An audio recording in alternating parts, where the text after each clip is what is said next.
anti-tracker. We will return to your scheduled programming shortly, or we are currently experiencing technical difficulties.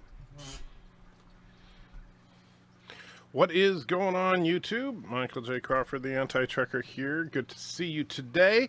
And as is normal around these parts, Thomas is first. Commander Shran is a quick second. Resolute comes in third. Jason Rogers says, I am third. Well, you're actually fourth.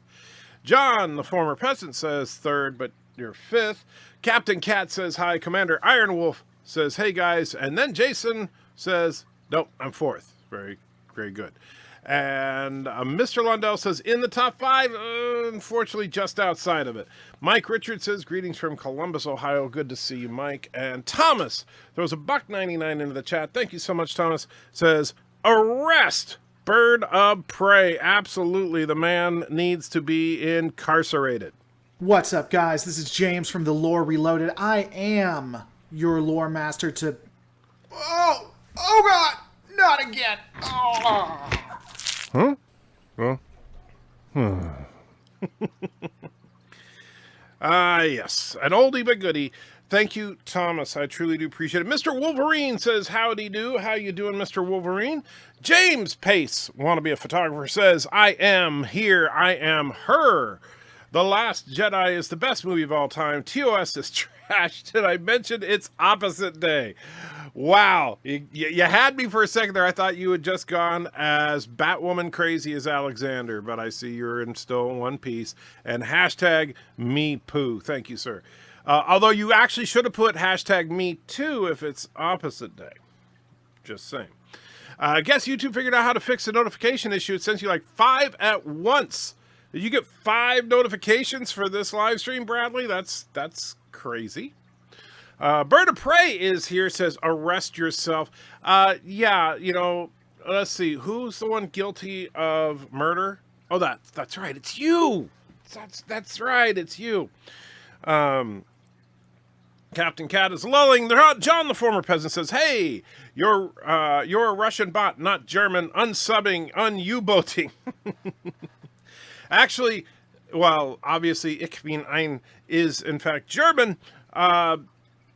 Very specific reference there that so far none of you have gotten. YouTube has screwed with the algorithm so much it'll never work right. You're probably right about that, Mr. Lundell. I tell you, the algorithm right now is a freaking mess.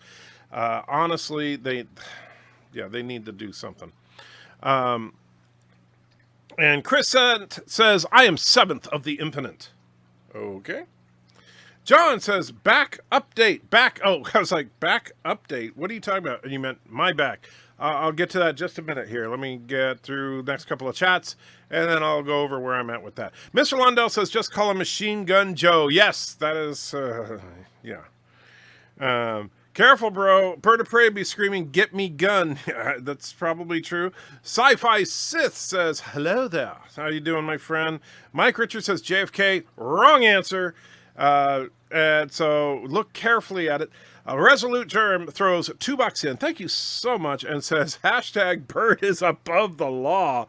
Wow. Just wow.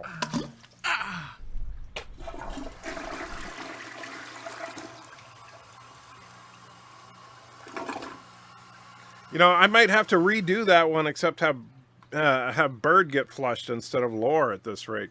Thomas says, hey, Trigger, you can see the reflection of your computer on the screen behind you. Yeah, I know, but I didn't do anything about it.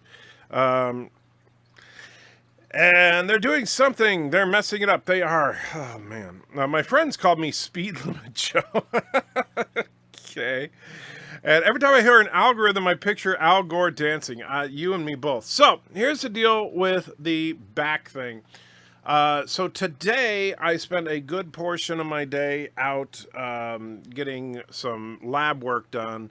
And so, yeah, they stuck me and drew various bodily fluids from me. And basically, that's all I did today. Other than that, I'm hurting still. I go in to see my primary doctor on a week from today, and that is the next time I will have any new information. At least I hope I'll have some good information. Mr. Lundell says, I'm not getting the Mellonviller part. Yes, Mellonviller, This is a very obscure one. I didn't think anybody was going to get this one. However, the that Ich bin ein Mellonviller is a quote from the legendary John Candy when he was on SCTV. And so he was trying to run for the mayor of Mellonville, which is the fictional town in which SCTV takes place. Sci-Fi asks, are you in the good seasons of SG1? Yes, I haven't been watching it lately because my back, honestly, I try not to watch stuff that I have to pay too much attention to because it's very difficult for me to concentrate right now. However, we're in season 7. I'm looking forward to picking it back up. John says, did Andy Drucker get the Spinal Tap? Not yet. That's coming in, I believe, about 3 weeks. And so I'll let you guys know how that goes. Wesley says, oh, I'm missing this. Well, no, we just got started. Captain Cat says, from the time BIRDOPREY saw Anti-Trekker till the time shot was less than a minute. Yeah, sure was. Wesley says, hello, everyone. Hey, good to see you, Wesley. Captain Cat says hi, and Thundercats is in the house, says, if I had been the security guard in the Batwoman teaser, I would have kept repeating it only encourages him again and again. I'd see how much I can get her to give away until she has to walk home. That would be funny, yes. Hey man, thanks for greeting me every time. And he wants to know if Captain Cat is a male cat.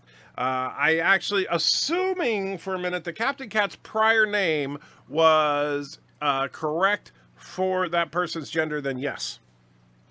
Sci-Fi Guy is in the house. Good to see you, my friend. Says, greetings. And Sci-Fi says, what episode of Season 7 SG1 are you on? I can't remember the name because it's been a few weeks. There was a 2-parter that we saw.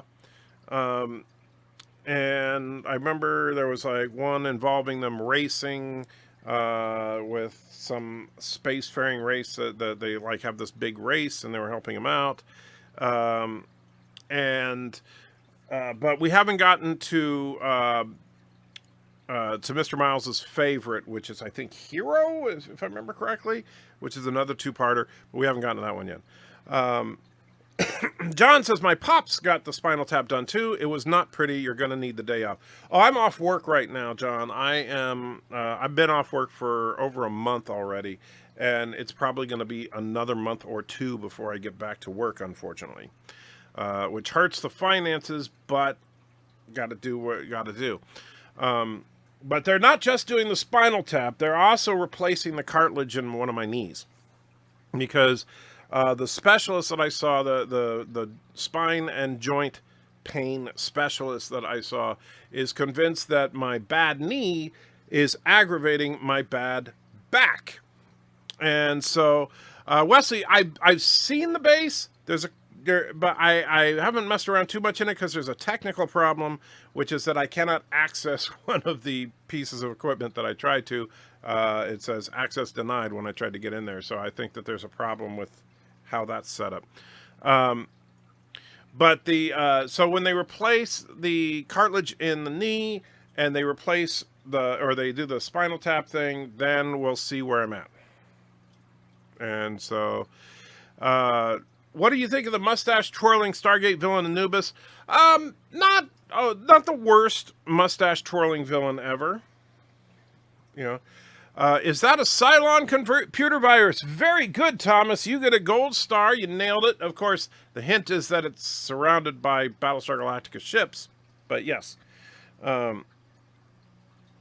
33 watching with 11 likes. Horrible numbers there. Absolutely horrible. Let me see if Mrs. Anti-Trekker has anything to say about that. But first, I keep forgetting to save that file. Or did I move it? Oh, shoot. Is it in here? Oh, that's where that is. I didn't know where that... Oh, no, that's the wrong... Oh, man, wrong drive. Live stream... Here we go.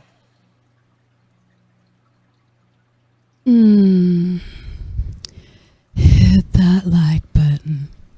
All right, we'll see if that works here. So keep me posted, because on the screen I have up, I can't actually see the number of likes. So let me know if Mrs. Anti-Trekker's melodic voice helps us there. And meanwhile, I'm going to see if I can get Sorry about the echo there for a second. All right, there, now I can actually see the likes. All right. What happened? What is locked? I might have to fix it. I don't know the name. I'll show you in a minute. I'll go in there and we'll check it out. James Pace says, Etcher, if a warp core were to breach in the atmosphere, how much damage would it cause? Total. If a warp core actually had a full matter-antimatter reaction within the atmosphere of a planet, that planet would be toast. There would be pretty much nothing left. Keep in mind, now, we don't know the exact nature of the antimatter used in a warp core, but we do know that in the TOS era, an ounce of antimatter is enough to rip the atmosphere off a planet and completely devastate an entire hemisphere of that planet. So, if you actually had a full-on warp core breach within an atmosphere, there would be it would be a total extinction event. Enter, you're going to need to at least take the day off from everything. Spinal Tap will seriously screw you up. Oh yeah, I'm probably, depending on how I'm feeling, I may try to do a live stream that day. I don't know what day of the week it is, and I don't know what time we're going to do it. So depending on that, I may not do a live stream, or I may do an early one before the procedure. Bale is the mustache twirler in my opinion. Or Ball is the mustache twirler in my opinion. I'm trying to remember. I know I can't picture Ball for some reason, but I think it's just my brain not working. Many years ago, sisters whose last name was Potts married a guy named Tony, so he wears an Iron Man shirt. That's all. Oh, man. Oh, it worked. Swing, says Chris. Wesley says, Andrew, when I build stuff, it should be set to share to faction. If it's not, that would explain why you're locked out. That's what I'm guessing. Alex says, hello, everyone.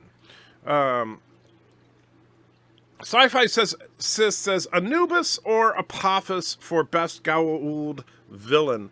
Of those two specifically, I would say Anubis. I think Apophis was honestly not all that exciting. Only the antimatter would have to escape to cause severe damage. Well, if the antimatter got out, yeah. But I'm saying if there was a warp core breach, theoretically should be an incredibly large explosion. While we don't share the exact same faith, I hope you don't mind me sharing a prayer for your back tonight. Hopefully my boss will pass the message on to your boss. Thank you, Thundercats, and I don't know what faith you are, but I will accept it. Great shirt, thank you. Yes, I do love this shirt. Had it for a while. One of my many sarcastic t-shirts. Wait, is that spinning Spock behind you? No, that right there is a gift from Mr. Miles. It is a Mirror Universe Spock plushie. I absolutely love it. But it does look an awful lot like spinning Spock, doesn't it? Apophis was taken out far too soon in the series. Actually, I think Apophis wore out his welcome for me, Mr. Lundell, honestly. I got a little tired of him. And I think part of it was just that those stupid snake helmets were so dumb that from day one I couldn't take him seriously. Tentacle says Baul was the best, or Baul, or however you say his name, would be the best Goa'uld. Okay. Let's see. How do you like the robotic race, the replicators in Stargate? They're interesting, especially after they evolved now to their humanoid form, where they're basically giant colonies of nanites. They are ridiculously dangerous. Now, I don't know if they're going to. I assume they're going to show up again and do something nasty. So, that's they are definitely going to cause some problems. And let's see. What's up? By the way, if Mrs. Antrekker still likes sardines from a can, I highly recommend Wild Planet Wild Sardines and extra virgin olive oil with lemon. Actually, she prefers kippers, not sardines. She doesn't care for sardines, but she loves kippers. Thomas says normal Doritos are better. Yeah, I just noticed that I had these Cool Ranch Doritos sitting there. I've been trying to get the anti-layers straightened up a little bit, and so I apologize for that's been taking up a lot of my time, and there's a good reason for it, which I will be announcing soon. Bird of Prey already knows, but please don't, if you haven't already, please don't let the cat out of the bag, as it were. Let's see. Of course, Spinal Tap messes stuff up. Just ask all their drummers. Yes, Spinal Tap has a horrible, horrible problem with drummers. Would a Star Trek Stargate crossover work? I think it could. In fact, I think a Star Trek Stargate crossover could potentially work much better than a Star Wars Star Trek or a Star Wars Stargate crossover. I think that if you look at the core philosophy of Stargate, now Stargate is cheese for sure, but it's fun cheese, it's good cheese, and the basic idea of the characters, even though Stargate is a much smaller crew of only 4, their basic idea is the same. They're the military and they're explorers, right? The difference is that Stargate is also in a wartime, in that the Earth is in great danger and they need to try to establish defenses. But I actually do think it would be interesting. I think that, and I would love to see some of those characters interact. The replicators were scary. They absolutely are. Oh, well, more sardines for me then. Yes, you get all the sardines, Darren. Let's see. Wesley, record it just in case Bird goes crazy and kills Anti-Tracker again. I don't think Bird is in the game right now, and if he is, I might have to do something. Limited spoiler, the replicators cause more trouble by invading the Milky Way. Don't be spoiling things. Shh. Don't worry about the mess. Your back is more important. Thank you, Thomas. I do appreciate it. And I'll tell you, here's the thing. It's very slow going picking up stuff around here because of the back, honestly.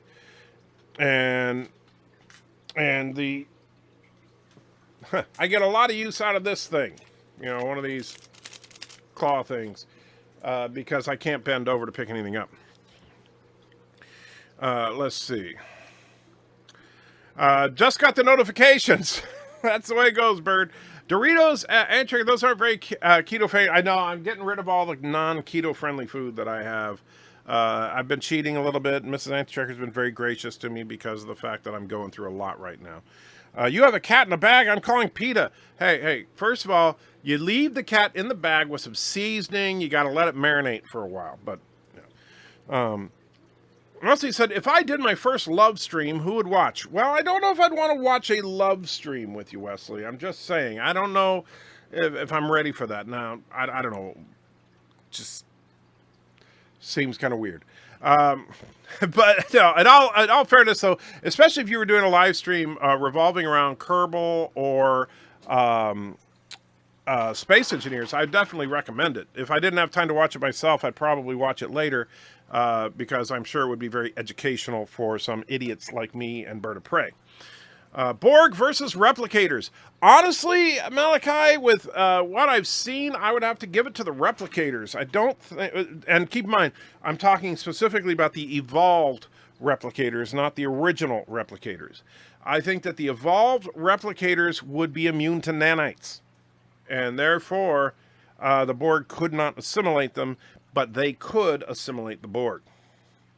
However, the original replicators, I would give to the Borg. Can anyone recommend a good brand of Malta besides Goya? I'm looking for stuff bottled in Puerto Rico and or Mexico. I couldn't. Sci-Fi Sith says, Anti-Trigger, if you hate back pain, try a back transplant. Try to the back transplant list to get a new back. Yeah, that's going to happen. I was about to type if you need one of those claw things. Yes, I do. Sorry, Darren, I don't drink yet. Wesley says, live stream. Yes, I figured. First love stream will be very short. Wow, Bird, that was mean. I hope you realize you're talking to the person that knows the most about space engineers. And so when you run out of ammunition, Just saying. Darn you, auto spell. Yeah, autocorrect is a bitch. Sci-Fi says it's talking to BIRDOPREY. Mr. Lundell says you should always have a secret stash of your favorite junk food. Just hide it where you know she won't find it. Oh, she would find it. But no, I'm trying. Honestly, I'm going to try to be good and try to get rid of all the junk that I shouldn't be eating and drinking and stuff. And like, for example, with I love scotch. I will still collect scotch. I will always collect scotch. But when I'm drinking on live streams, I'm going to stick to things that have no carbs, like vodka and stuff like that. I don't know if scotch does or not, but I'm going to try to stick with stuff that is more or less friendly to the diet. And of course, when Star Trek Discovery, or when Picard comes out, I'm going to probably need a huge amount of alcohol. Who would Wesley love? That would be up to him, honestly. R.I.P. Anti-Tricker, a.k.a. BIRDOPREY. A bunch of jerks around here. Be careful with keto editor. High protein diet comes with huge side effect. Once a day or so, you will have a massive BM. Mars, I have half a colon, so that won't be a problem.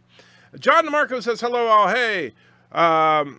Rambling Canuck says, hello, Aunt Chicker and all. Hey, Rambling, how you doing? Replicators are Ant State. In Ant State, beats the crap out of the Borg. In Ant State, are you talking about if you're talking about the evolved one, Mr. Lundell, I would agree with you. Enter, I would like to see Colonel O'Neill and Captain Picard go at it. I would like to see Colonel O'Neill and Kirk. I would love to see the two of them have a conversation, and I would actually really like to see Samantha Carter get into some physics with Spock. Replicators are nanites. Yes, I agree, but based on what they said, as far as if I remember correctly, the size of the replicators, they are smaller than Borg nanites, and that's why I would say that the Borg nanites couldn't assimilate them, but they could assimilate the Borg. Mexico water has alcohol. Okay. Russians are experimenting with full head transplants. Would you do one? No. John just got the notification. Well, better late than never, and definitely better than 6 hours late, like a lot of people have been getting them lately. By the way, thank you. We got almost 60 people watching right now. I do want to say real quick, now that we got a decent crowd of people talking, thank you so much for your support, both those of you that super chat and those of you just offering me words of encouragement and those of you that just watch the videos. Thank you, all of you, because you guys keep me going despite the algorithm crap, despite the fact that YouTube is going out of their way to sabotage, or sorry, I'll do it, Captain Kirk, sabotage channels like mine. And you know, I just got to say thank you for that, because you guys keep me going every day. You guys encourage me every day. You guys are what keep me, you know, functional, truly. You know, I was talking to our great overlord Doomcock about that today during his supporter deal that he was doing on Discord, and you know, he said that he's noticed it too. So, but and he and I may be doing a stream together sometime, and so that'll be a lot of fun. Anyway, what program can I report my gaming with? Well, Wesley, I think, yeah, Captain Cat suggested OBS. OBS and XSplit are the two biggest names in streaming software for gaming. OBS has the biggest advantage of being free. XSplit has the biggest advantage of being functional.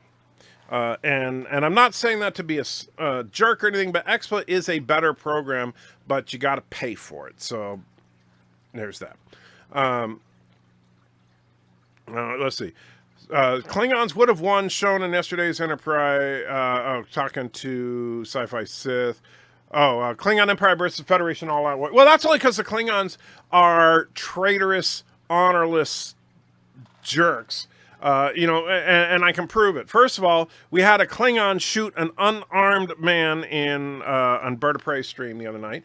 And also, the Klingons use cloaking devices. What an honorless, cowardly tactic to use freaking cloaking devices to sneak up on your enemy, right? There's no honor in that. The Klingons, the whole honor thing is a sham. Klingons are without honor, especially Klingons named BIRDOPREY 5. I said, Enterprise, I'm completely new to recording and live streaming. I understand. Well, I already answered yes. OBS is free, so that's a great one to get started with. XSplit, the one that me and BIRDOPREY both use, is more functional. Let's see. And I apologize if I miss your chat. I'm going to have to do the ones that are addressed just to me for a minute, because I am falling behind. Thank you for your understanding, guys. Darren says, Antrick, I love the idea of weaponizing transporters and replicators, but is that Star Trek? I say yes, only if used by villains or by good guys in time of war, like in Deep Space Nine. I would say, yeah, it's if you're having the heroes use the transporters or replicators in some kind of weapon way, it has to be a move of desperation, or like you said, villains. So in the end credits, you misspelled the name of your church. Did I really? Ah, crap. That's dyslexia sucks. Thank you for pointing that out. I'm going to have to do... I just updated the credits. I'm going to have to update them again because I didn't change that. Dang. 56 watching with 26. Actually, I see 32 now, but then you said 26 about 4 minutes ago. Colonel O'Neill and Gowron be a good dust-up. Oh, that would. And I would like to see, for example, imagine Worf and Teal'c in a workout together. You know, just testing their combat skills. That could be fun. Did you see any Captain Foley's drunken stream? It was truly special. I did not, unfortunately. I just couldn't get the energy to do it.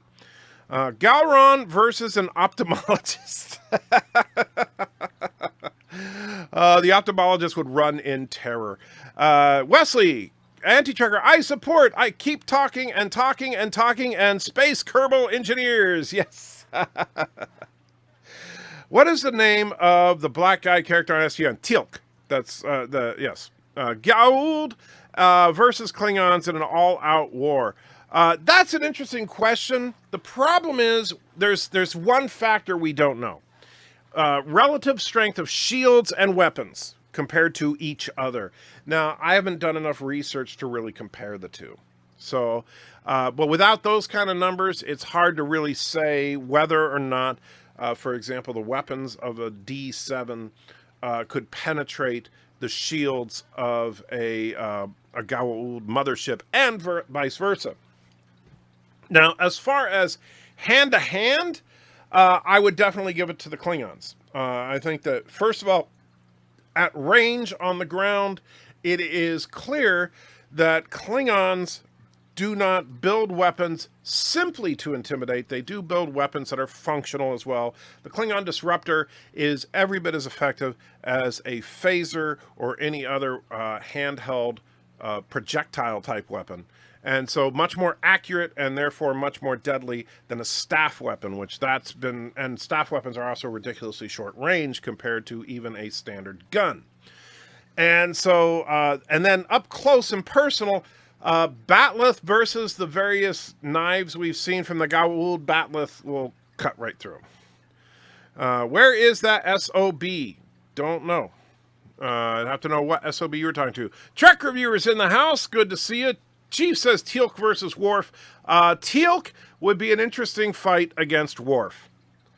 Victory brings honor, says BIRDOPREY, which is exactly what the honorless jerk of a Klingon would say. That, oh, as long as we win, that's honorable. No, you do not gain honor by achieving victory dishonorably, sir.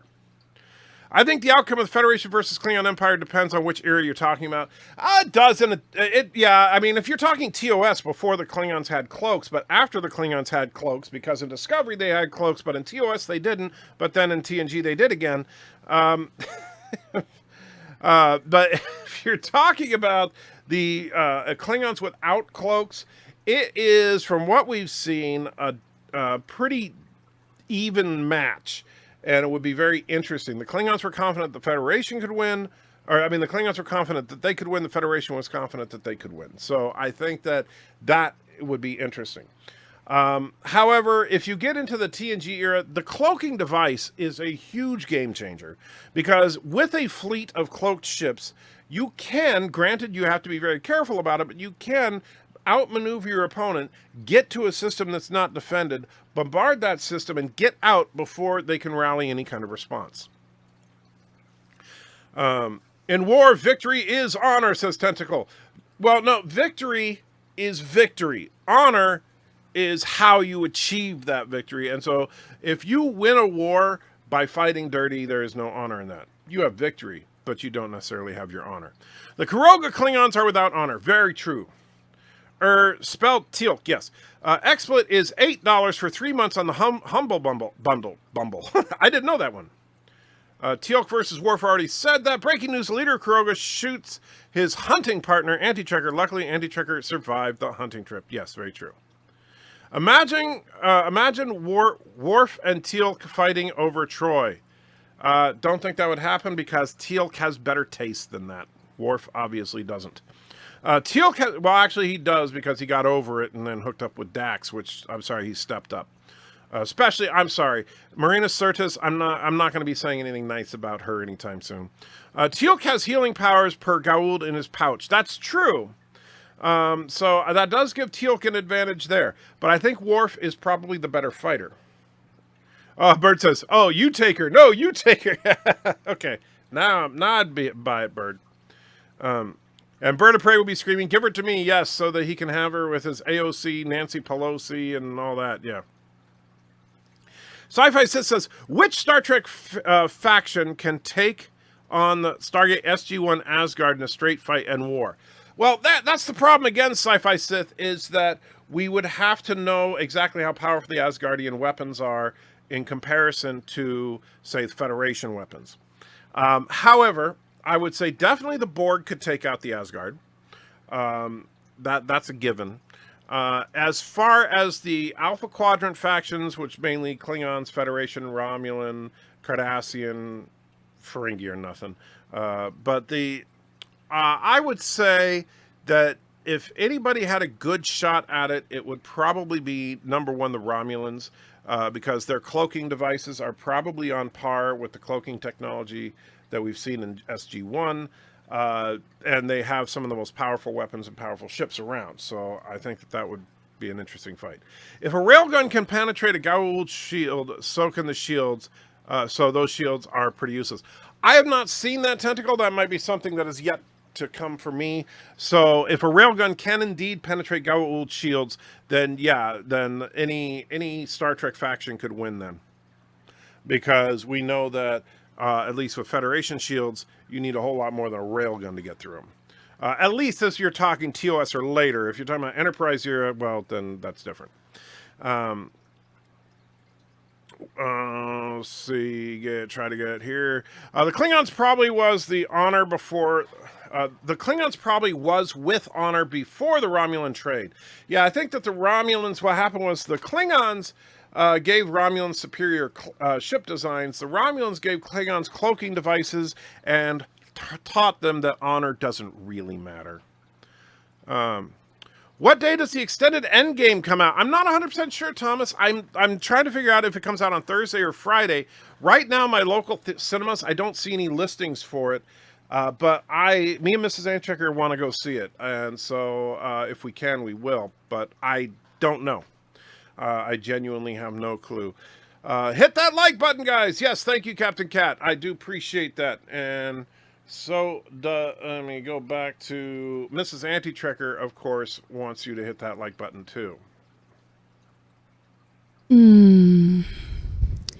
Hit that like button. Oh, if you don't, I mean, come on. How could you say no to that voice? Let's see. Was the Federation cloak that Riker was involved with different in terms of technology? Didn't it phase out of material space or so? Yeah, it was a phase cloak, so their ships could literally fly through solid objects, theoretically, but it didn't work out that well. Doesn't the Federation have some little tricks to beat cloaks? Well, yes and no. It depends on the cloaking technology at the time. And it also depends on if they're looking specifically for cloaked ships. What's the name of the SG-1 ship, the big one? The Prometheus, I believe. Thomas says, BIRDOPREY equals Dick Cheney. You're partially right. In fact, you're half right, Thomas Protz.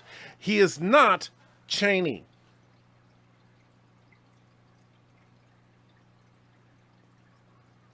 Get it? I've never seen Worf dual-wield P-90s. He wouldn't need to, because he would use a phaser. And no, BIRDOPREY is Joe Biden. Who would win in a fight, Barkley or 7 of 9 while she's regenerating? Probably 7 of 9, because Barkley would be too nervous to do anything. He would trip and impale his head on one of her pieces of equipment. Pretty much any race could take out the Asgard. Just wait for them to die off. That's kind of true, too. SJW Harem, that is what BIRDOPREY's into. Man, we're turning this stream into a Stargate Versus live stream. That seems to be the case, yes. Thomas says, I found another member of the BIRDOPREY harem on Discord. Oh, you sure did. Boy, she is just lovely. Yeah, Bird, look at that. She is just waiting for you. Yeah, there you go. Yeah.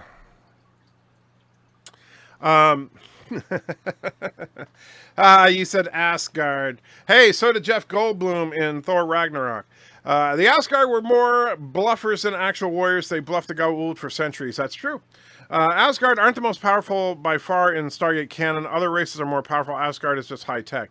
You know, from what I've seen, the Asgard are the most powerful force outside of the replicators.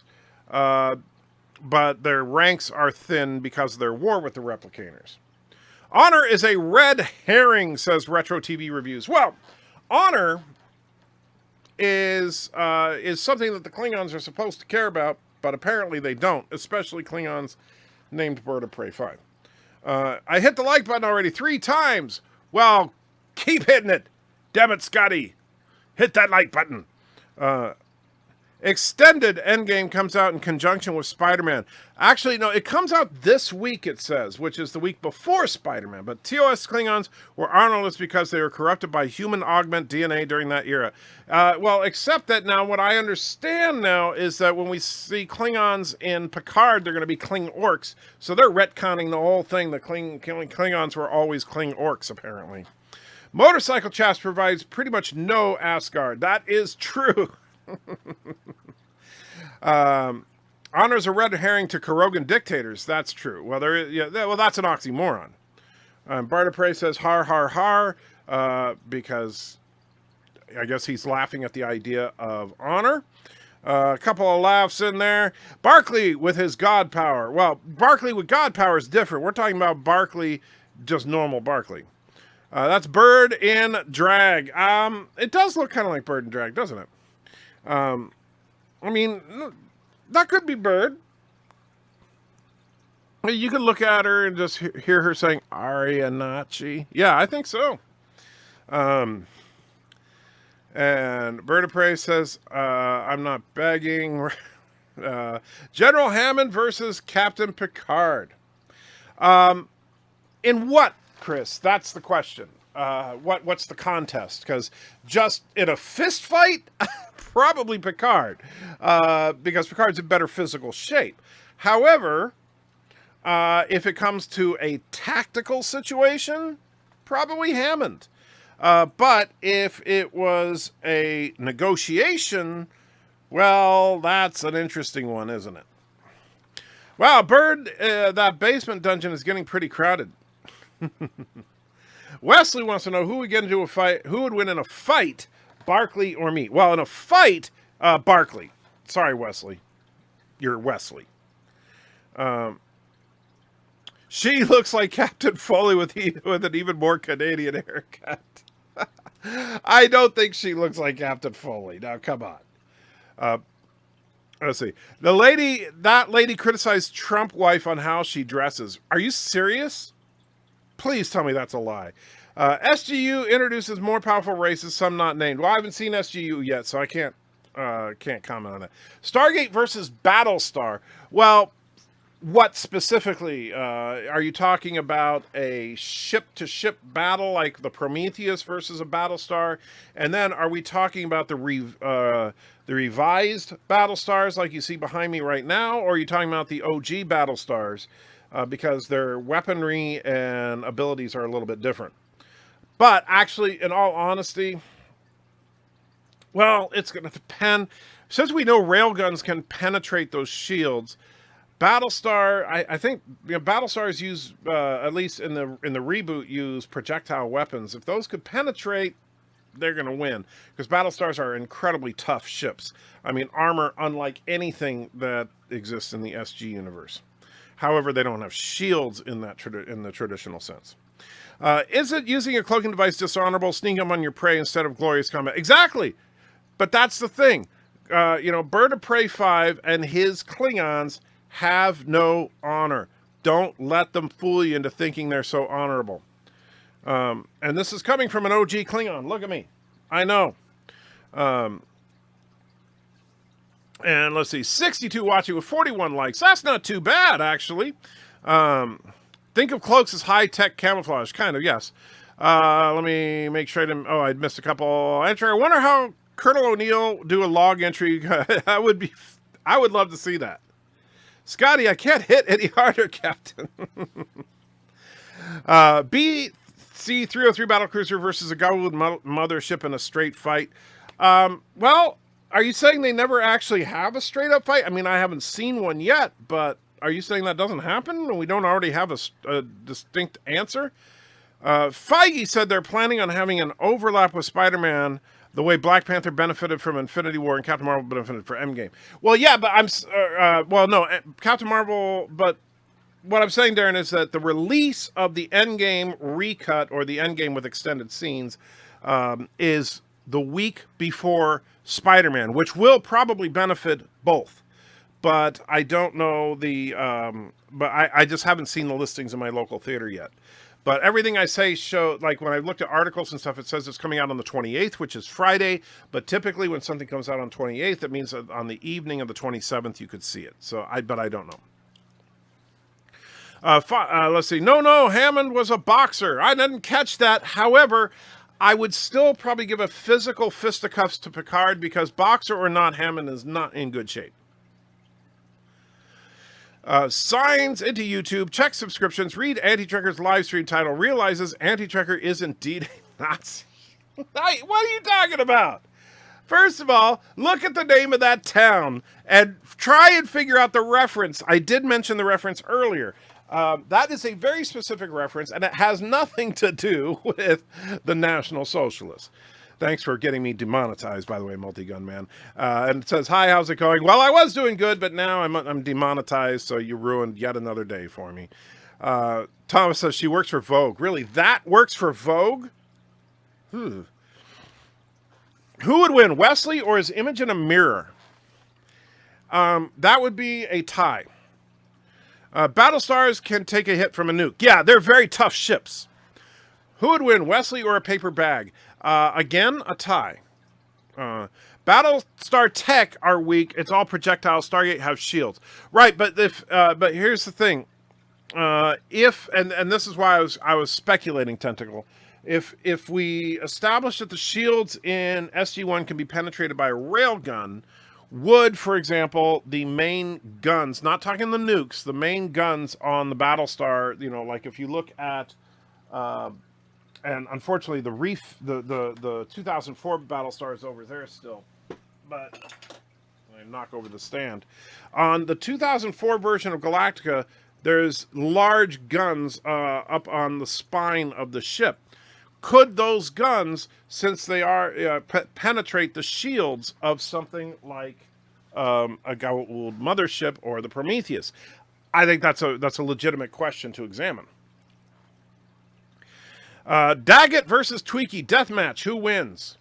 I would have to go with Tweaky, mainly because a Daggett does not have opposable thumbs. Tweaky has those claws and could potentially rip the Daggett apart. Stargate ships have Naquita bombs. They're way stronger than any nuke. Yes, the Naquita bombs are very tough, but would they be able to one-shot a Battlestar? I don't know. And would the Battlestar be able to penetrate their defenses before they could get multiple Naquita bombs off? Colonel O'Neill versus Commander Riker thumb wrestling. Colonel O'Neill for sure.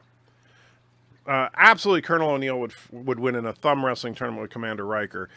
Because Commander Riker, while he does have long thumbs, Colonel O'Neill is known for his completely pointless, time-wasting skills, and thumb wrestling is one of them. So he is actually probably a world champion in thumb wrestling. Dictator of Kuroga versus Führer of Germany.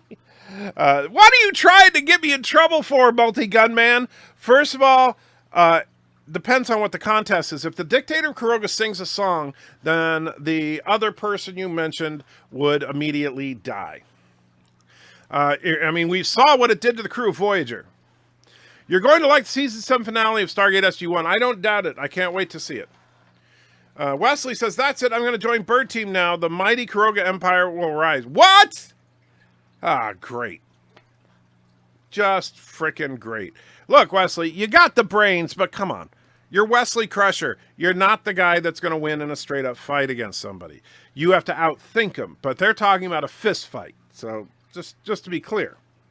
Colonel O'Neill versus Captain Sisko. Sisko. Sorry, you can't. It would take a lot to drop the Sisko. Harry Potter used reverse polarity plasma in the phase inducer matrix state engine in his cloak of invisibility. It's based on science, you know. And that is why we don't... It was funny. I was talking about this on Doomcock's Discord today. Someone was suggesting that, oh, you know, well, Star Trek being like Star Wars is bad, but Star Wars being like Star Trek could be good. No, and that is why. What's extended about Endgame, we don't know exactly, although it's the rumor has it that it's basically just going to be post-credit scenes added to effect. Like, for example, there was a deleted scene where Tony Stark got to meet his teenage daughter in Soul World after he did the snap. And that scene was obviously deleted, and so things like that might be restored. Honestly, they're just doing it to try and beat Avatar's record, and I'm actually in favor of it. I want to see Avatar's record beaten. Hey, Anti-Trucker, you going German? No. Read it carefully and get the reference. No offense, Darth Kilhoun. Nothing against the German people. I know you're German by descent, but no, I'm not going German. J-Roar's in the house. Not unsubscribed again. How many times have you been unsubscribed, J-Roar? I tell you. The state of Michigan sure has some interesting names for towns. Names like Hell, Romulus, and Bad Axe. Really? Wow, remind me not to move to Michigan. Yeah, you say the National Socialist Party and you are automatically demonetized. That is correct, Captain Cat, so stop putting it in the chat. You forgot Gaylord. Oh, okay, there's a town called Gaylord too? All right. Goa'uld shields are weak. SG-1 has Aztec shields. They are way stronger. Okay, I don't know the details of that yet, Tentacle. I haven't seen it. Enter, you will see who would win in a fight. My might spaceship... My might spaceship designing. Okay. Wesley Crusher's hard, greasy haircut is impervious to bullets and phaser fire. I kind of doubt that. Gaylord M1 is about 1 hour north of me. Gaylord, Michigan. I was like, Gaylord M1. That was stupid. Who would win in a mud wrestling match between 7 of 9, the hot Vulcan from Enterprise? Answer, everyone. Honestly, that's a tough one because 7 of 9 does have enhanced physical strength because of her Borg implants. But T'Pol, that's the hot Vulcan from Enterprise, by the way, has natural physical strength far superior than any human. So I'm going to give it to T'Pol. Plus, T'Pol has more life experience than 7 of 9. I hope Picard goes Professor X in the new series, dropping F-bombs everywhere. It's going to burn and then make it blaze. If it's going to burn, then make it blaze. Yeah, well, I honestly wouldn't be surprised if they did. I am Dungan MacLeod from Gaylord. Okay. Goa'uld shields can be penetrated by projectiles, but not Asgard shields that the humans of Earth later got from them. Okay, I don't know the details of the two, so I'll take your word for it. Stargate had beaming tech, so BSG is screwed. That's true too. Beaming tech is a big problem for Battlestar type tech, and that was actually be a big problem in like Star Wars if you brought them into the fight too. Dagwood from Sequest or Worf, who would win? I don't remember Dagwood from Sequest, so I can't answer that one. Sorry. All O'Neill has to do is get Sam to walk into the room and smile. Riker instantly loses focus, and O'Neill wins the thumb wrestling match. That would, in fact, work. That would be a winning strategy for sure. Let's see. Science fact: water, H2O, can be used as a radiation barrier. That is actually true. And in fact, one thing that when I was in the military, that we trained on is, in fact, one thing to do if you know that there's going to be a nuclear detonation in your area is to try to get underwater if you can. Truth: O'Neill has Sam Carter. Ooh la la. That's true. Carter versus Spock in chess. You see, while Carter, I think, would probably offer a very serious match for Spock, unless Spock was careless, I think Spock would still win. But it would be a great match. Because Carter, unlike Kirk, would not use irrational strategies. And so that's why Kirk can beat Spock. But Carter wouldn't do that. And so she would be following logical strategies, but had the disadvantage of only having a human brain. Endgame future Janeway versus regular Janeway fist fight. Well, regular Janeway, come on. Booger Hole, West Virginia wins for stupidest name. Wow, that's a real place? Wow. Did Kurt Russell appear on SG-1 show as the original Colonel O'Neill? Not that I am aware of. I'm only in season 10 or 7. But my understanding is that Kurt Russell never reprised his role. And besides, Richard Dean Anderson, contrary to what people like to speculate and make fan theories of, is the same character. They do have multiple times in the series where they talk about the mission that happened in the first movie as if Richard Dean Anderson, not Kurt Russell, was the person on that mission. Well, I'm not watching Wesley Lovestream now, traitor. Yeah, really. Ooh, Wesley Lovestream, says Star Trek. Nope, no Wesley Lovestream unless he becomes a Turtistani again. 7 has other enhancements as well. Well, yeah, but that wouldn't really help in a fight, if you know what I mean. And so Little Dick Wesley, wow, that's I'm not even finished reading that, Chief. That's messed up. Let's see. Only works with slow projectiles. Thrown knife went through, bullets didn't. Interesting. I parked my bike in Gaylord, Michigan resident. Okay. Khan versus Teal'c. In a fist fight, Khan. I'm sorry, Khan, yeah. I mean, Kirk beat Khan based on pure luck. And in fact, Kirk beat Khan both times just because Kirk had home court advantage. Honestly, that's the only reason he won both times. Season 1 of Sequest took place in the far-off year of 2019. Yes, I believe you're right. Just popping at work, what I miss? Well, the Fed, you missed us arguing over various things, fighting Stargate mostly. Let's see. Okay, Cod to Argo from Farscape versus Worf. I don't know enough about Farscape to give an honest answer. I'm not sure which character that even is. Bird versus Lore Reloaded in an Irish martial arts. Irish martial arts equals hitting someone with an empty whiskey bottle. That's actually a tough one. You would think it'd be an easy one for Lore because of the fact that Lore can walk around and Bird can't. So Lore could literally just walk behind Bird's bed where Bird can't reach him and hit him in the back of the head over and over and over. Game over. The problem is that it would never occur to Lore to do anything other than climb over the bed and not walk around it. And so because of that, they end up in bed together, fall in love, and get married. Spock versus Data in Checkers. That would be a good one. That would be a very good one, and I don't think I could call that one. Khan lost against an engineering PVC pipe. That's true, but it obviously wasn't supposed to be a PVC pipe. It was like a steel rod or something. But again, that was because Kirk had home court advantage. He knew that pipe was there, and despite Khan's superior physical strength and everything, he got hit by a frickin' lead pipe, basically. I know, O'Neill with 2 L's. It's spelt slightly different in the credits of SG-1 versus the film. It's still the same character, James. It's just that's a typo, not a change in character. I'm more excited for the RoboCop direct sequel than the Terminator direct sequel, Ed Trigger. Do you think the shift to direct sequels, continuations, as a sign of reboots is finally ending? No, I do not. Hollywood will always reboot old franchises when they run out of steam. However, I am as far as I haven't heard about the RoboCop direct sequel. However, the Terminator direct sequel does not have me excited in any way, shape, or form. Khan versus Data in a straight up fist fight.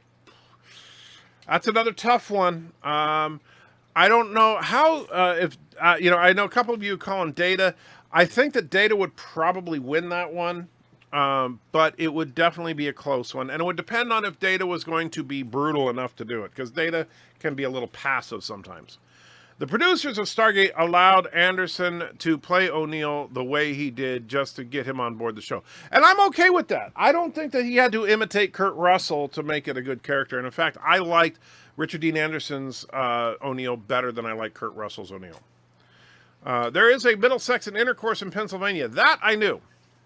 He's the same character-ish. The joke is Kurt Russell was Colonel O'Neill and RDA was Colonel O'Neill 2Ls. SG-1 was loosely based on the movie, which is only a basic story being canon, but not everything. Right. Well, the problem is, I think they should have just rebooted with the first episode of the series and retold the movie with the new cast, because of the fact that they changed so many basic things. Like the Goa'uld were not weird aliens that possessed someone. They are snakes now that live inside of people. And, so they absolutely should have. They should have just rebooted. Bear in mind that O'Neill was retired and the series started, and he was called to service. That played a lot in his attitude. Yeah. And like I said, I actually liked him better in the series. Spock would win. You talking about the checkers game? I don't know. James says, I live in Wales. Even I can't pronounce most of the road street names here. BIRDOPREY says, unsubbing, and Mama Prey wouldn't let Lore in the door. She just yelled from across the room. Well, nobody said Mama Prey was there. If Mama Prey was in the house, then yeah, obviously Bird would win, because Mama Prey would just kick Lore's butt. And I'm sorry, Mama Prey is a tiny woman in New York. She would kill Lore. All right, I absolutely believe that that Mama Prey would destroy Lore Reloaded. I was assuming that she was not around. What super chat is The Hobbit, 007, and Lore dancing? I don't know the numbers, dude. I genuinely don't. However, I think BIRDOPREY does, so he would be the person to ask. I remember Buck Rogers' show had a Stargate. They did actually call them Stargates, but they were actually in space, and they looked kind of like stars. Luxons are also prone to something called hyper rage. So bad they are forbidden from marrying young due to the fact that makes them, berserk and highly killy. That sounds interesting. Data versus Terminator. That's one I would have to give to the Terminator, because the Terminator is designed for forget about the flesh and blood part. Underneath the hyper-alloy combat chassis, and yes, that is the exact terminology used. We just watched the first Terminator film the other day because Joshua had never seen it. And so when the power was out due to the big storm that blew through, we whipped out the iPad and we all watched Terminator together. And but the hyper-alloy combat chassis is much, much tougher than Data's construct. We've seen Data get damaged from things like arrows. All right, a Terminator would not be damaged by an arrow. And in fact, we've seen, if you've ever watched the original Terminator movie, the Terminator can take a whole lot of punishment before showing any real damage. He got run over by a freaking Mack truck and got a limp. Enough with the reboots. I'm tired, I agree, but it's not going to happen. There's a small town named Dildo in Canada. How small? The movie's made Data look invincible, but Troy shot an arrow at him and it almost disabled him in one episode. Yes. And we also know that and another thing that we've seen in Terminators can scan machines and analyze how they work. One quick scan of Data, and guess what? You'll see the off switch. Game over. Data is basically a Terminator. He would rip Khan's head off. Too bad he can bend PVC pipe. JJ Con versus Old School Con in an all-out fight. Unfortunately, I would have to give it to JJ Con from what we've seen on screen. And I'm not saying that I'm not saying that I enjoyed the JJ Con better. I'm just saying that from what we've seen, the JJ Con has pulled off more badassery than the Old School Con. Ricardo Montalban, though, it was so good as Con. Okay, almost off work. All right, Wesley. By the way, if you've ever seen the episode Space Seed, Con is a complete dick in that episode, and boy, he abuses women. He is just a horrible, horrible person, and Ricardo Montalban gets all the credit in the world for making a truly evil villain. Maybe already done, but pre-Asgard Core Daedalus class versus Valkyrie class Battlestar. Pre-Asgard Core Daedalus class versus Valkyrie class. Assuming pre-Asgard Core, I'm not sure what you're talking about. It's probably something I haven't seen yet. You can start watching Stargate Atlantis when Stargate SG-1 Season 8 starts. According to the Stargate timeline, Stargate Atlantis started between Season 7 and Season 8. Yeah, I know. I'm going to get a little guide to what order to watch the episodes in. Old School Con's chest muscles would beat up JJ Con. Well, his chest muscles were impressive, yes.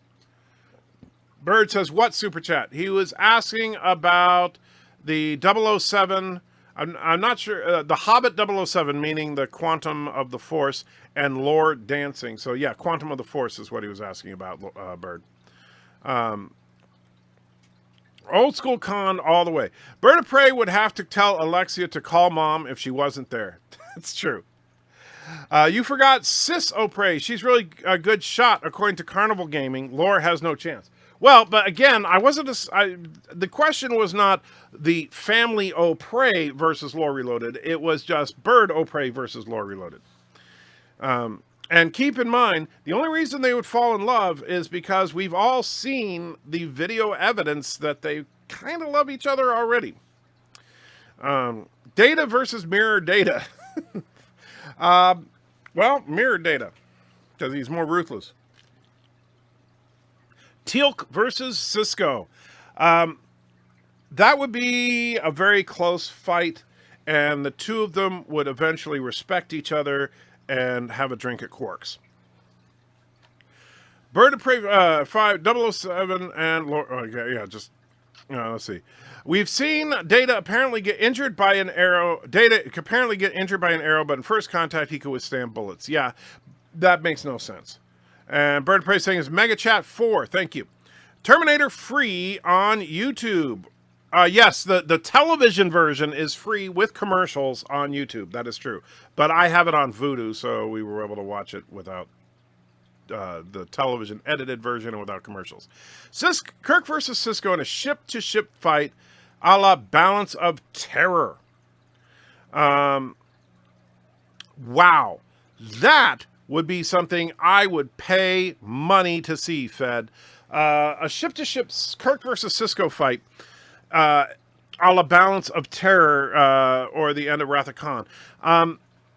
Assuming they are in equal starships, because obviously they're different eras, so like you can't take the Defiant from Deep Space Nine against a Connie. But assuming that they were in relatively equal ships, I would give it to Kirk. But that's because Cisco does not excel at ship-to-ship combat as much as he does in overarching strategic thinking and defense strategy. And those are very different things. But as far as one ship versus one ship, I don't think that anybody's going to beat Kirk. But I would still pay money to see it. Just to think of the quotable dialogue of Kirk versus Cisco. Oh, that'd be awesome. My two favorite captains.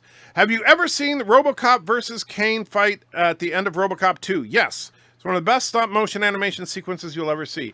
If you like stop-motion animation, I will agree. I'm not a big fan of stop-motion animation. And FedDoc did clarify with comparable warships. Yeah. So given the comparable warships, I would give it to Kirk. Steve Austin versus Data. Data. Remember, Steve Austin, outside of his right arm and legs, is as vulnerable as any other human. And so Data would just have to punch him in the chest once, and it's over. Let's see. Data versus Jason Voorhees. Jason, you can't kill the guy. How did Starfleet miss SETI Alpha 5 blowing up? Because, remember what Khan said, when SETI Alpha 6 blew up, it shifted the orbit of SETI Alpha 5. And Starfleet astronomers could have easily thought that it was SETI Alpha 5 that blew up, and it shifted the orbit of SETI Alpha 6. So I think that's entirely possible. Captain Kirk versus Captain Nesmith. Oh, Captain Kirk, for sure. Captain Nesmith, first of all, is a pretend captain and a nice guy, but yeah, it would have to go to Kirk. Now, if you said William Shatner versus Nesmith, now you're talking about an even fight. Or $6 Million Man versus Data. Well, didn't someone already say that? Or maybe I just read it out of order, but yeah, I already said that one. Asgard Corps was introduced in the final episode of SG-1. Yeah, that's why I don't know anything about it, so I'm not going to read on in that comment because I don't want any spoilers.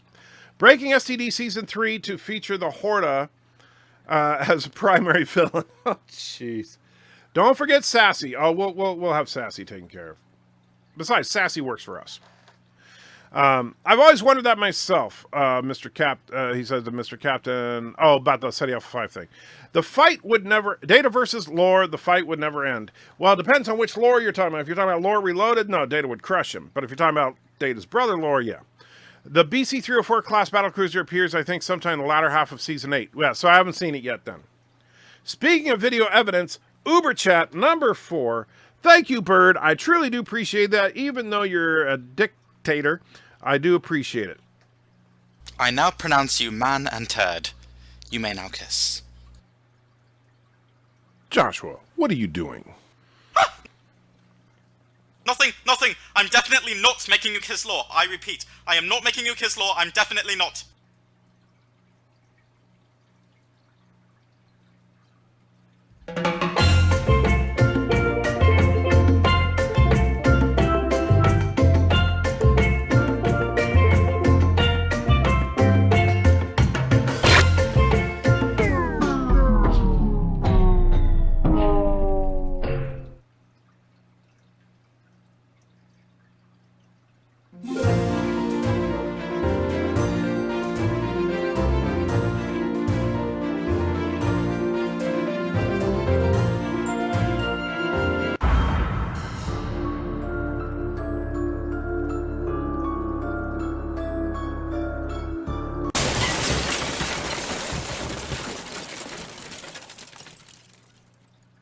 Hello, unfortunately there's not going to be a part 4.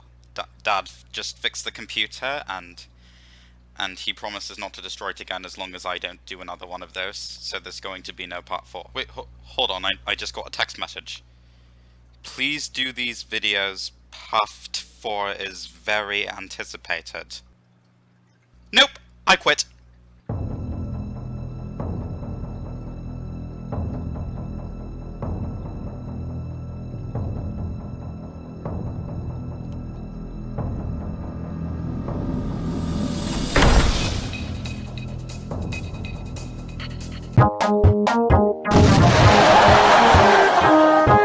Get him.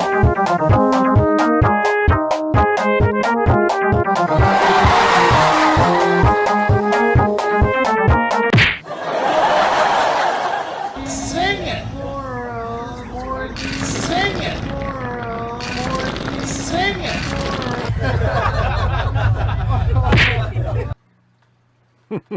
There you go, Bird, you jerk. Darren says, Dr. McCoy versus Dr. Phlox in a golf match. Oh, Dr. Phlox for sure. Dr. McCoy would probably, if he had a day off, he would just be drunk. Let's see. Gotta go. Midnight's Edge After Dark is starting soon. All right, Mr. Wolverine, you have a good one. And I'm going to be wrapping it up pretty soon here myself. I don't want to, but I'm just hurting a bit. As would I, and the top of it, let's say Picard, let's see. Picard versus Janeway. Depends on what are we talking about, but if you're talking straight up combat, like ship to ship, I would probably give it to Janeway, to be honest with you. If you're talking about negotiations, I would give it to Picard. If you're talking about hand-to-hand combat, too close to call. Oh, same idea, ship to ship, then Janeway. Though I do think with Sisko versus Kirk, Sisko would go down with his teeth in Kirk's throat, proverbially. Yes, I agree. Cisco would definitely put up a good fight. Captain Kirk versus Captain Foley. I love Captain Foley. He's a great guy, but it would have to go to Captain Kirk. Sorry. Odo versus Data. Odo. He could slither into Data's workings and rip his circuits apart. Han Solo versus Captain Kirk. Not even close. If you're talking about ship to ship, Kirk. If you're talking about hand to hand, Kirk. If you're talking about from fighting with blasters versus phasers, Kirk. The only thing that Solo would have a chance at beating Kirk at is if the contest was to pick up a hot chick in a bar, and that would be a draw. Anyway, wanted to see the 1701D versus Warbirds all-out fight to the death. I'd buy that to fight. Yeah, I wanted to see that too, but obviously we never did.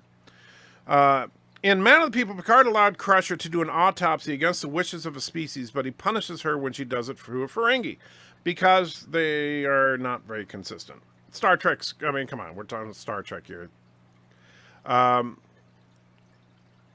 Let's see. Q versus the Sith. Well, Q, he's just snap him out of existence. The Sith have badass powers, but nothing that can do that. William Shatner versus Patrick Stewart now. William Shatner. Sorry, I've met William Shatner just a couple of years ago. Yes, he's very, very old, but he's in pretty good physical shape for a man his age. Now, so is Patrick Stewart. Patrick Stewart is a little frail compared to William Shatner, I think. Galron versus Balok's broadcast dummy in a staring contest. Galron wins any and all staring contests because his eyes can literally melt lead. Admiral Kirk versus Captain Kirk in hand-to-hand combat, Captain Kirk. In ship-to-ship combat, Admiral Kirk. $26 Turd Man, in other words, me, versus the 6 million peso man. If we're talking $26 Turd Man, then the 6 million peso man would win. Now, currently, though, we're a lot higher than we're at about $480 Turd Man right now, with what I paid so far in medical bills on this outing. By the time all is done, I'll have a total probably be in the $600 range, and so then, depending on how my knee and back are at that point, I will give you an update. The only funny thing in that Uber chat is when you show the belt and Joshua's reaction. Wow, Fed, that was mean. But you give me a lot, so I'm not going to complain. Let's see. Old men are mean, nothing to lose. That's true. Captain Jellicoe versus Captain Kirk in a debate. Ooh, like a dressing down type debate. That would be an interesting one. That's one I would pay money to see. Because Kirk has really, really took it to people. But Jellicoe, wow, he was really good at it too. However, Jellicoe doesn't, I mean, from what we saw, I mean, we basically ended up with Riker being a complete dick and getting away with it, where I don't think Riker would have gotten away with that on the Enterprise, so I'm going to give it to Kirk. Steve Austin versus Stone Cold Steve Austin. Oh, Steve Austin for sure. He's got the bionics, man. Morty Chlorons versus Lore Reloaded. Well, the Morty Chlorons, of course. Mein Dusch, I have no idea what you're saying. I'm going to shut up before I say something really offensive. Night, guys. Have a good one, Commander Iron Wolves. Hope you got to see that. Bird versus Reloaded. Well, we already answered that one, that they would fall in love. But if any of Bird's extended family were there, then they would kill him. So he wouldn't get a chance. Whoa, and just a second. My chat just disappeared. Get that back up. All right. And let's see. Hey, didn't Picard invent the Picard maneuver? Well, yeah, but the Picard maneuver is stupid. I'm sorry. It's like, ooh, for a brief second, it looks like there's two ships. You know what Sulu would say? Yeah, Captain, the new one, that's the actual ship. Okay, fire. BIRDOPREY versus Dropbox on Space Engineers. Well, I think Dropbox. Enterprise ACEDEV, 2 Star Destroyers and a Death Star. Honestly, Valor, you haven't seen my old videos on it. You could take a freaking Constitution class versus 2 Star Destroyers and a Death Star, and the Constitution class would win. Keep in mind, and I'm not saying that to be a dick, the simple fact is that we've seen in Star Wars that the maximum range of turbo lasers and stuff like that is roughly 14 to 20 kilometers. It's indisputable canon. We've seen it, and much as people hate The Last Jedi, it's very easy to measure in The Last Jedi.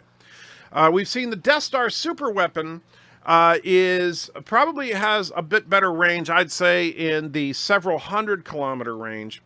However, the Enterprise from the original series had an established range, and when I say established, I mean said on screen multiple times, of about 100,000 kilometers. They would typically fire at their enemies at about 75,000 kilometers, and we did see in the episode The Changeling a direct hit to a 1 meter target from 80,000 kilometers. Now, let's talk about that little thermal exhaust port just below the main port of the Death Star. What? It's only 2 meters across. How could we possibly hit that target? Well, the Enterprise can do it from 80,000 kilometers. With a torpedo, by the way, which is what you need to get through the ray shields. So, yeah, no contest. All right, so, didn't mean to be mean, Anti-Trigger. That's the part I find amusing. So, no, you don't have to apologize, Fed. You know what? Never apologize for having your opinion on something, even if it's something that I put up there. If you don't like it, I'd rather know you don't like it than for you to pretend you do. So don't feel bad about that. I was just being snarky when I said that. Dude named Clem throws $10 in. That's why he was asking. Mega Chat number 4. You got it, my friend. What a great way to start the day. I may have a It's not clean. Repeat, I do not have a clean Take the bloody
Yes, the suffering of... Whew, that's a painful one. All right, so I know some of you guys are arguing about the whole Death Star thing. So let me clarify something about the Death Star thing. Yes, I understand the Death Star does have other defenses besides just being big and having a powerful weapon. However, number one, a Constitution-class starship could easily take out the Star Destroyers from well beyond their maximum weapons range. And so that would not be a problem at all. As far as dealing with the Death Star, now we also know that unlike Star Wars, for some reason, the Federation has very effective sensing devices, and able to scan something like a Death Star would not be that difficult. They could analyze and probably find the same weakness that the Rebels did. They would also very quickly be able to realize that the giant dish on the front of the thing is a massive weapons system that they do not want to be in the firing arc of. So, using their warp drive, they get behind it. They penetrate the shield physically, just like the X-Wings did. And then they basically, all they have to do is hover over the trench area at the North Pole of the Death Star, which is where the actual attack run was done, and drop a few photon torpedoes right down those shafts, which would be child's play for them to hit at a range of less, that would probably be a range of less than 10,000 kilometers, which would be, well, very, very easy. The reason I say 10,000 kilometers is because when we see the X-Wings penetrating the shield, they were still quite a distance away. So it really would not be much of a fight. Star Trek rules, Star Wars rules. I wouldn't say that. I love Star Wars. I saw the first Star Wars in theaters on opening day and loved it. I've seen every Star Wars movie in theaters on opening day. And up until The Last Jedi, I at least enjoyed it. But unfortunately, Star Wars and Star Trek have both really suffered now. The Fed says, an example of what I imagine a Connie's weapons would do to a Star Destroyer, and you brought up a picture of a free space intro. And not sure exactly what part I'm supposed to be looking at. It's a fairly long video. Probably, yeah, where he shows basically a weapon just burning through a ship. I don't want to play because I don't know if I get in any copyright trouble, but yeah. Think of, I mean, honestly, phasers are very, very powerful. Once you penetrated the shields, and in Star Wars, that doesn't seem to be that difficult a thing to do. But once you penetrate those shields, a phaser would cut right through a frickin' Star Destroyer. But think about it. In Star Trek, if you have an unshielded ship, phasers do a whole lot of damage. And in fact, I think the only reason that Khan lost in Star Trek II, The Wrath of Khan, is because he intentionally held back when he first attacked the Enterprise. That first phaser strike, if he wanted, could have destroyed the warp core and destroyed the ship. However, he held back because he wanted to gloat, and he wanted to show Kirk that he had been beaten. So there you go. Original Enterprise versus refit Enterprise. So come on, that's no... the refit's going to win. It's a superior ship in pretty much every way. Doomsday Machine versus Death Star. Oh, the Doomsday Machine. Well, here's the thing about the Doomsday Machine. The Doomsday Machine, unlike, say, a Federation starship or something, is not, it's just a straight-up robot ship. It's just going to make a beeline for it and try to consume it. If the Doomsday Machine approaches the Death Star within the firing arc of the super laser, and they fire the super laser right down the Doomsday Machine's throat, Death Star wins. However, if the Doomsday Machine approaches from any other direction, Doomsday Machine wins, because the anti-proton beam would cut right through it. Let's see. Now, let me...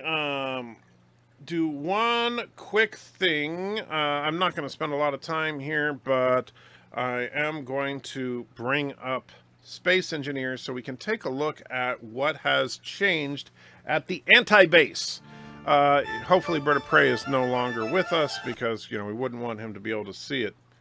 And so, let me switch on over to the game screen and join game. By the way, if you have not already, you should absolutely join our world. It is free as long as you have Space Engineers. And up to 8 players can be in the game at any one time. But any of you are welcome to join us and have some fun. I do ask, though, it is for fun. So don't be a dick. Don't be a troll. Because if you do, then, well, I won't like you anymore. So let's take a quick look, and I don't know if Wesley is still with us or not, but yeah. Cloak Bird of Prey versus the Death Star. Oh, Cloak Bird of Prey, easy. It can approach the Death Star without even having been seen, flies through the shields, goes right up to the exhaust port, bam, all done.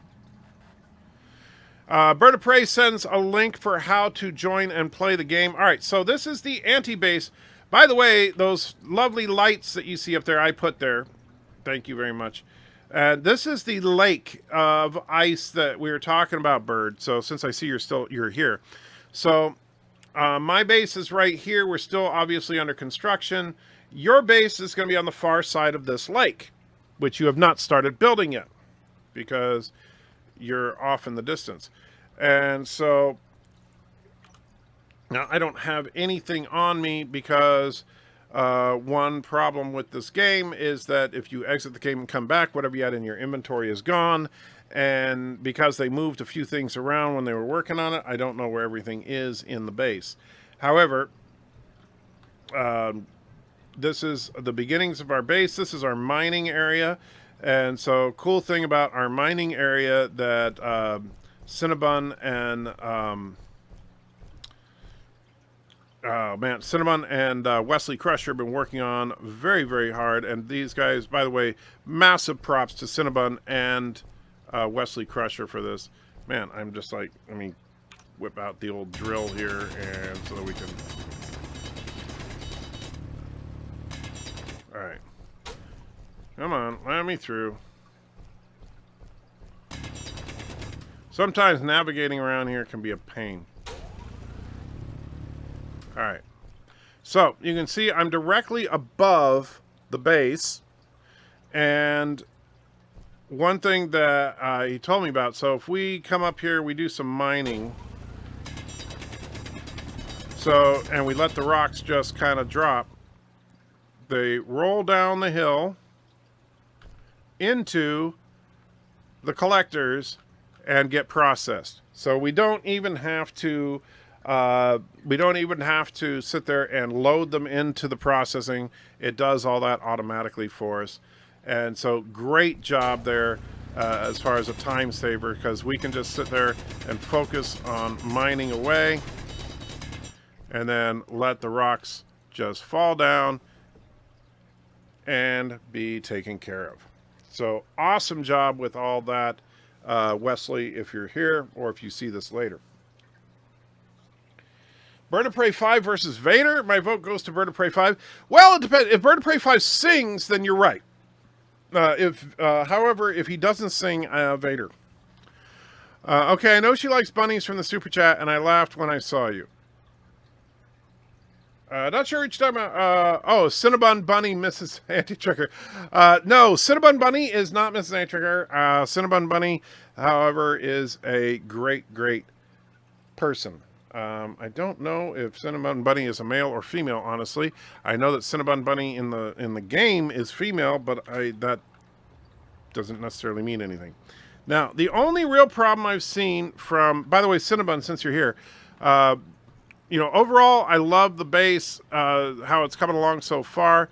However, let me see. I can't access certain components because of, it just says access denied when I try to get in there. So that's a problem. Now I can access a survival kit, and it doesn't look like we built a med bay yet, but we're working on stuff. And I do love the refinery and the collectors and all that. That is so badass. I love that.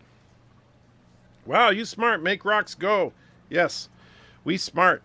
Kurogan traders are in the chat. Uh-oh. Well, don't, you know, they better not do anything in here. Where are those Kurogans?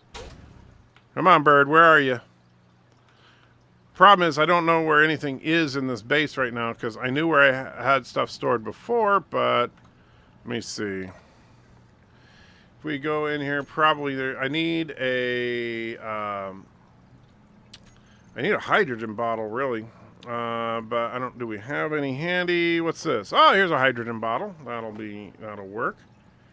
And so we'll go over here. And this is our H2O2 generator. And so we'll fill that up so that we have plenty of hydrogen. Hopefully that's enough. If not, I'll be in trouble. And let's see, where is... yeah, we got to go in here to GPS. And okay, we'll go to dummy base. Dummy base? What could that possibly be?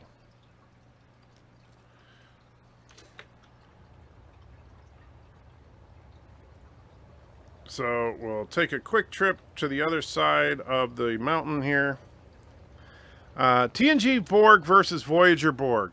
Well, it depends on which episode of TNG you're talking about, my friend, because the TNG Borg in Best of Both Worlds and is almost unbeatable. The TNG Borg from Q Who are unbeatable. However, the TNG Borg from Descent are basically just Klingons with implants.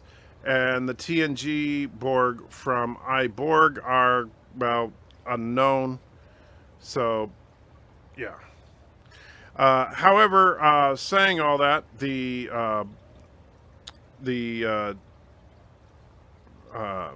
Voyager Borg, while in Scorpion, the Voyager Borg are impressive, but not exactly, all powerful. However, that being said, in almost every other instance of the Borg and Voyager, they just kind of suck. And I realize this is probably not enough hydrogen to get all the way to Bird's base, is it? Let me go to my inventory and see. We've used 20%, and how far have we gone? 8 kilometers. So, 40, 60, we'll probably make it, but might not make it back, but that won't really matter. We'll respawn over there anyway. Hey, Boba Fett jetpack, yes. This game does have jetpacks, but if you don't carry enough fuel, you'll end up in trouble. But I'm just curious to see what BIRDOPREY's done so far in his adventures here. And let's see. Enter, I rejoined faction. If it's still locked, Wesley probably will have to fix settings. No worries, Cinnamon. Yeah, I figured that if Wesley built it, he probably has to adjust it. That is something in the game where you can set, if you build an item, you can set who can access it. And so, obviously, if you're on the anti-trekker team, as opposed to the Kurogan team, you want to make sure that everybody in the anti-trekker team can access it. If you decide to join the Kurogan team, well then, do whatever they do in Kuroga, which apparently is stab everybody in the back and shoot unarmed people. Just steal BIRDOPREY fuel. Oh, you're assuming he has any. I kind of doubt that. But we'll find out in just a couple of minutes here, assuming that I survive long enough to get there. So you can see the base off in the distance there, 19 kilometers out. And I tell you, this thing, yeah, it's like not super fast as far as getting from one area to another. So what we really need to do is get BIRDOPREY to that lake so that he can start building his proper base, because having this base way the heck over here isn't helping him.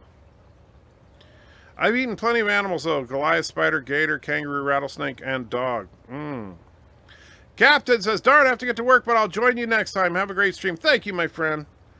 LOL, can you play BIRDSHOT clip? I don't know if you put the link to it. I guess I can. I don't have it. So we can show you guys. Well, Admiral Saval came in the game, and then he promptly left the game. So I guess he just didn't want to stick around. I see how you are, Admiral. I see how you are. But yes, so like I said, anybody that plays Space Engineers, you are welcome to join. The server IP address is in the description below. The one thing that sucks is that while I do love this game, it is a bit of a resource hog, so you can see that the quality of the live stream drops a bit when I'm playing it. However, it's much better than it was before because I lowered the settings in the game, but I got to work on that still and figure out, there's got to be some way I can make that work. Can you make a railroad through the mountain? You can make anything you want to make. Enter, who are those two dudes that robbed you your drop pod first time you landed? That was, I can't remember, was it Admiral Saval, I think. Either that or, yeah, I think it was Admiral Saval that did that.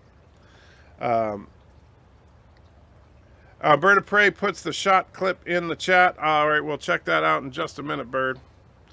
Let me... you should have just uploaded that as a standalone video. Why didn't you? Let's see. And Cinnabon says, on my way with our ship. Oh, very cool. All right, so we're only 4 kilometers away. Looks like I'm going to actually make it. Better fly low, though, just in case I run low on fuel. Got to be careful in this game. You run out of gas, it's bad. Okay, good. No, I reloaded. And we'll play that clip in just a moment here, guys.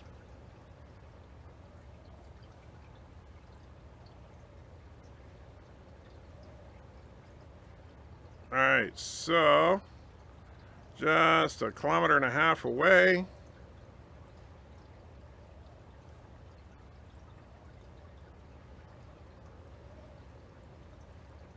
All right, so here is BIRDOPREY's base. So you can compare it to what my base was. So, yeah, so BIRDOPREY's base is a incomplete wind turbine, a basic assembler, and an incomplete refinery that's not attached. By the way, Bird, you did this all wrong. You're supposed to build the basic assembler and then build the refinery right in front of the basic assembler. You do, so that they're combined into one unit. If you build them separately, then you have to move stuff from one to the other. And so the way you did it is going to create a whole lot of extra work for you. Just letting you know. Mercer throws a couple of bucks in the chat. Thank you so much. Says, I have been and always shall be your friend. Thank you, Mercer. I truly do appreciate it, even though that sounded a little creepy the way I said it. But yes, or you could use conveyors to connect them. That's true, but that's a lot of wasted effort here. I mean, because basically what you would do is put a conveyor on the alternate. You can't see it because you didn't finish it yet, but there'll be a port on the back here that you can then connect to this port here. Oh, look, and you didn't block access in there. But when you do that, you're building a lot of stuff that you don't need to, because if you simply place this right here, then it bypasses the need for conveyors. That base needs a cutting torch. Well, unfortunately, Surf, the game doesn't have cutting torches, but what the game does have is grinders. So like right now, I could, in fact, just walk up here and start grinding these pieces to nothing. Now, the interesting thing is, I don't see Bird's drop pod, which means that when he comes back into the game, he's going to spawn at some random place on the planet. Which means he will probably be nowhere near this, and he's going to have to start all over again.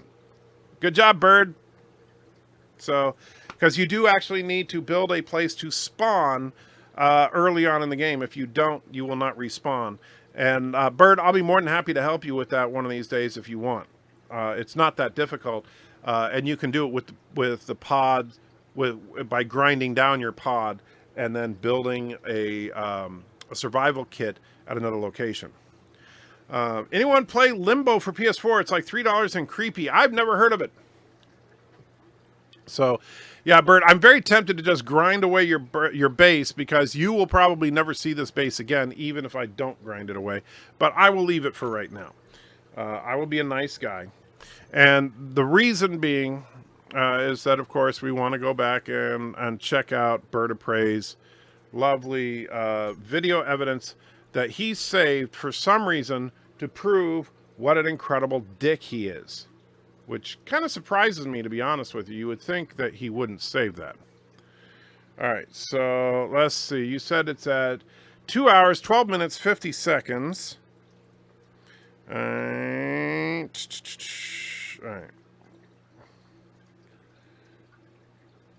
All right, so once again, let's take a look here. This is from BIRDOPREY's stream when he was learning to play Space Engineers. Okay, so Hello. Hey, Wesley. Hi. Good. You should be able. You should be audible to the stream. Okay, so he's talking to Wesley. Meanwhile, If I'm you're actually okay there with helping him that. build his base. Yeah. Okay. Cool. Are you near my base or no? It spawned me near on Cinnabon's base. Anti-tracker is trying to dig under my base. All right, so let me explain what's going on right here. So at this point, that's me in the black and yellow suit. And I just thought it would be funny because while he was sitting there in the menu screen, he wasn't paying attention to anything. I was trying to get his attention. He wouldn't pay attention. So I was simply digging a hole around him to sink him into the ground to try and get his attention. All right. Now, he misunderstood that as thinking that I was trying to destroy his base. Let's continue. He's gonna make my pod fall. I see what he's doing. Stop. No, I don't want to respawn. No. No, anti-tracker. I'm sorry. I gotta tell him. Now, you'll notice while he's typing right now to reach out to me, I got out of the hole he was in because I realized he misunderstood because I actually was watching his stream while playing. So I could hear, I didn't, he obviously misunderstood what was going on. To stop.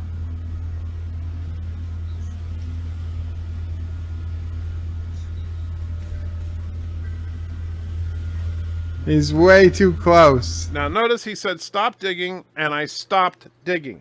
Just making that perfectly clear.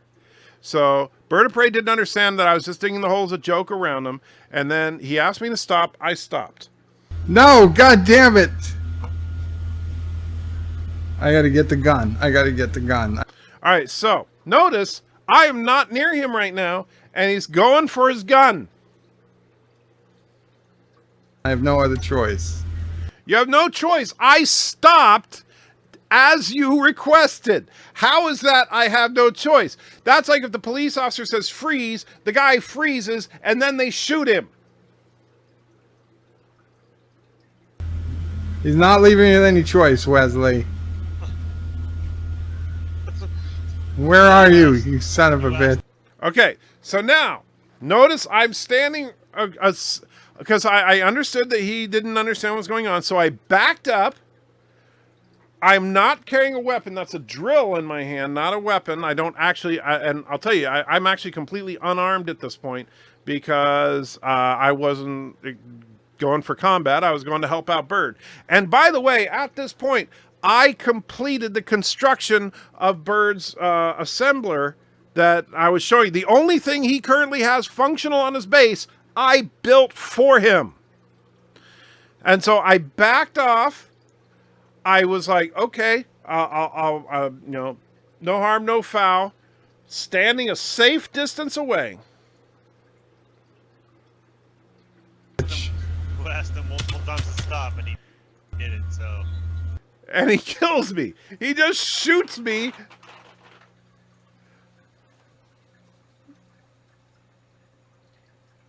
So, I'm sorry. right here we see that the morals, the honor of the of the Kurogans, that they seem to think that it's perfectly okay to shoot someone in cold blood who was not a threat, who was in fact there. And by the way, Tentacle, no, I was invited there. I was helping him. I had given him materials. I had helped him complete construction of one of his items. I was doing nothing but helping him, except I dug a hole around him as a joke. So we see what kind of a person the dictator of Kuroga is. And let's see. Oh, this is the game you're talking about, Limbo. That does look very creepy. Tentacle says, I would get my shotgun too if someone dug a hole in my yard. Tentacle, I'm sorry. Digging a hole is not a capital crime. Bird has no honor. You are 100% correct. BIRDOPREY clearly has no honor. So, keep playing the video. All right. He's dead. Really? Is that all it takes? One shot to kill somebody? All right, wait a second. Let's look Stop. at that. No, I don't want to respawn. No. No. Anti-tracker. I'm sorry. I gotta tell him to stop.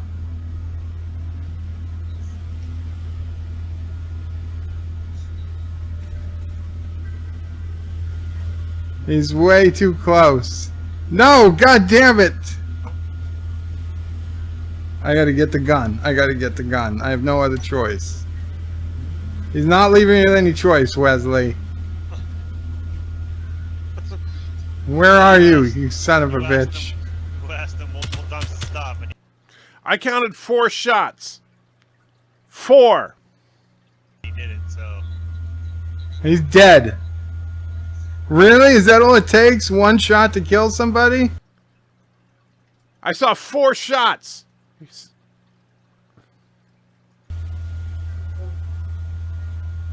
How about a warning shot, Bird? Enter, you broke his windmill also. Don't forget that. Actually, Surf, I broke his windmill after this incident as a just punishment. And Bird even recognized later in this same stream that what I did was justified. Ah, shit. Where's Cinnabon? Is there some way... Is there some way to revive him? Now he's climbing all over my dead body, kind of in a creepy way. Yes. Anti-Trigger stopped and left. BIRDOPREY didn't have to shoot. Yeah, exactly. And now he's freaking teabagging me. Like in Call of Duty? Oh. Okay, now Anti-Trigger spawned at Cinnabon's base. Oh, well, yeah, the body's gone. But just so we're clear, I mean, you guys can see exactly what he was doing. Okay? He was clearly trying to drill to make my pod fall over. It is precariously perched on the edge now. Fair point. That I could see the misinterpretation, but when he asked me to stop, keep in mind he only asked me to stop once, and I immediately stopped. I was compliant. And I would have been more than happy to help Bird build a support around there. And so, BIRDOPREY 5, you filthy, disgusting pig. Oh, that's mean to pigs. So yes. Well, it's not cool. He tried to flop over my base.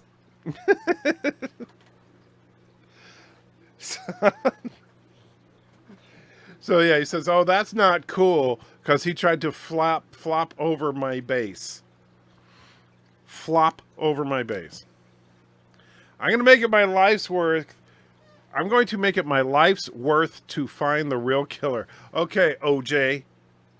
Is that Bird OJ now 5? Bird OJ 5. Remember that, folks. That's his name from here on out. Bird OJ 5. So, way to go, Bird.